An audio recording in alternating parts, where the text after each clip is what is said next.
Il y a quelques jours, j'avais dit de ce que je pensais des 11 à suivre de Bouscapé, mais je n'avais pas donné mon avis sur les 11 artistes en question.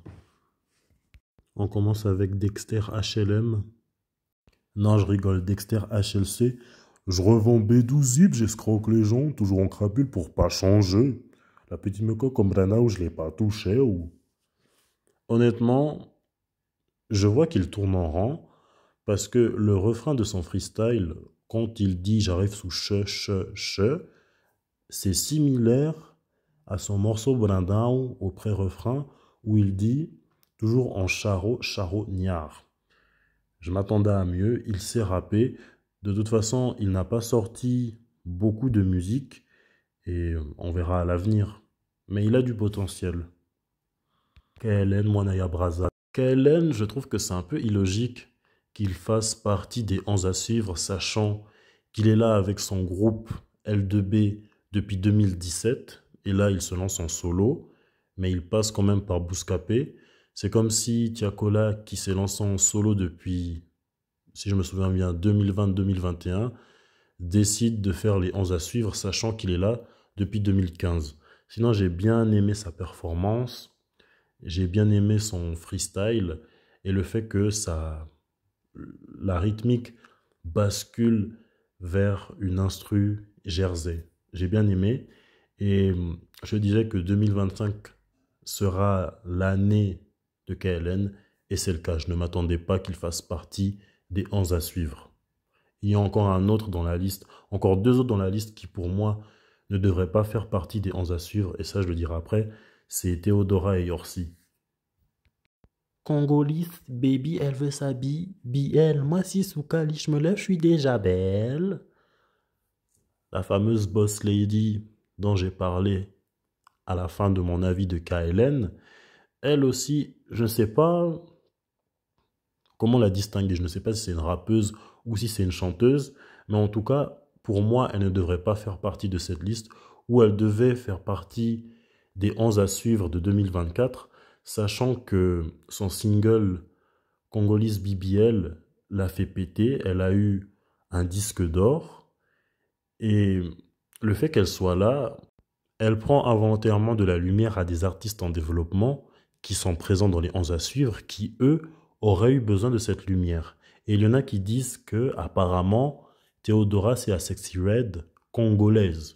Moi je vous dis Théodora elle lave Sexy Red. Oui c'est un jeu de mots et c'est la vérité. Est-ce que Soukola ka bien? Soukola, est-ce que Soukola ka bien? Soukola, est-ce que Soukola ka bien? Soukola. Pour le freestyle de Théodora, pour ma part, c'était pas ouf. C'était pas ma tasse de thé, ben ça plaira au Bad Bitch. Et ça se voit qu'elle a la recette pour faire des traits de TikTok et pour faire parler d'elle. Donc ceux qui veulent se débarrasser d'elle, bonne chance.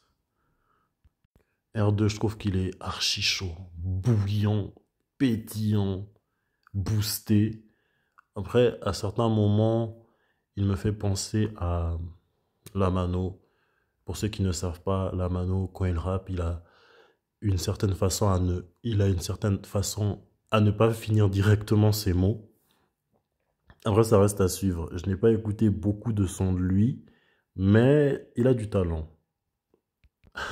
Ça me fait rire parce que sur cette photo, Saïf ressemble à Freeze Corleone et tout comme Freeze Corleone, Saïf, il a des paroles très techniques. Et tout comme Freeze Corleone, il rappe, il ne chantonne pas. Pour ceux qui ont l'oreille, ils seront d'accord avec moi pour dire que Saïf, il a eu la meilleure performance entre les 10 autres artistes. Pour ceux qui sont nés dans les années 2000 ou qui préfèrent les artistes qui font des sons pour ambiancer, faire danser, ils vont dire non, tu te trompes, c'est pas lui, il faut faire évoluer les mentalités. Mais c'est la vérité. Lui, c'est le numéro un. Moi, je mets le classement comme ça. Numéro 1, Saïf. Numéro 2, KLN. Numéro 3, Yorsi. Numéro 4, Bébé Noyade. La façon dont il a posé sur le violon, les émotions, la nostalgie qu'il a transmis. Moi, c'est ce que j'appelle les instrus de nos grands frères. Que pourraient poser dessus Rimka, Kerry James, Rof, Medine, Youssoufa. Bien qu'il soit talentueux, le problème avec ce genre d'artiste, c'est que il va aller loin et je lui souhaite le meilleur, mais il ne va pas avoir le succès qu'il mérite malheureusement parce qu'il n'est pas mainstream. Ça, c'est ce genre d'artiste, il peut te faire un morceau où tu vas pleurer. Un morceau où il y aura trois couplets bien lents, sachant que le troisième couplet, il n'existe presque plus dans le rap. Où il va te faire deux couplets bien lents, sachant que les couplets de maintenant, ils ne font même plus 16 lignes. C'est dommage. C'est- Il est très très talentueux, mais je sais que il n'aura pas plus de succès qu'un artiste qui est mainstream. Deuxième Moanaya Braza de la liste, Yorsi, Ireko la pépite. Tout comme KLN ou Théodora. C'est marrant de se dire que les trois artistes qui ne devraient pas être de cette liste sont tous les trois Congolais, KLN, Théodora et Yorsi. Après, ils vont dire que Congolais, Bazalaka Miyibi. Et je vous vois venir, hein. Il ne faut pas commencer avec vos amalgames en disant que Congo-Kinshasa, c'est le vrai Congo, Congo-Brazza, c'est le faux Congo, soi-disant. Bokanga Munoko, Congo-Kinshasa et Congo-Brazza en ont ensemble. Pour résumer, tout comme KLN ou Théodora, Yorsi ne devrait même pas faire partie de cette liste parce qu'il a eu une année 2024 formidable.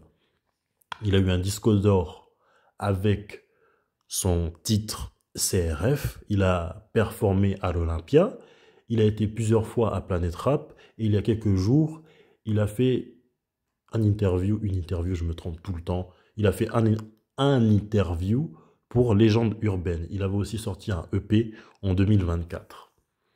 Bon, après ce fou, il avait quand même lâché un plekes dans son freestyle. Et à propos de son freestyle, je m'attendais à mieux. Parce que ça ressemblait trop à du guide de Besbar. Et aussi, il a une collaboration avec le patron d'Extra Musica, Roga Roga, Grand Zangoul. Ce qui fait qu'il ne devrait pas être là. Il a eu tellement d'exposition et de lumière. Après les trois Congolais voleurs, il y a encore deux autres intrus qui ne devraient pas faire partie des 11 à suivre. Pas parce qu'ils ont énormément de succès, ils méritent beaucoup de succès, mais parce qu'ils chantent, c'est-à-dire Bébé Noya et Eren, Eren Boy. Les deux chantent.